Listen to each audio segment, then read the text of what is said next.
healthcare. But he also said this. Listen. Berwick knows that politicians and most of his colleagues say that a single healthcare system is a non-starter in the U.S. They argue that Americans with health insurance won't go for limits on where or when they can get care. Berwick points to a Dartmouth College study 2 years ago that says the best quality care is in areas with a minimal number of hospitals, labs, and doctors. If as a country you could sort of wake up and give up this belief that more is better, we would have a rational supply of care exactly where we need it and not be wasting on oversupply. These are answers. They're just not answers we're willing to swallow quite yet as a country. Can I tell you something? He is so right. I know I was out in Wyoming and Idaho and Alaska the other day, and I thought, man, if I got a big problem, I hope I can go to the hospital here, maybe in Montana.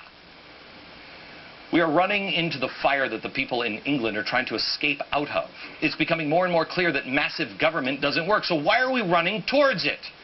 For us to get from French fries to riots, you have to understand that it always begins with a nudge. But that's not where it ends. You see, we have seen them nudge before. We've seen, here's Acorn. They're nudging the banks to give more loans. We've seen SEIU nudging bank executives right on the lawn, trapping a son inside. And when the nudge doesn't work, then you'll see this from SEIU. A nudge becomes a shove. The First Lady has started the nudge on hamburgers and French fries. There's an ad that is also nudging.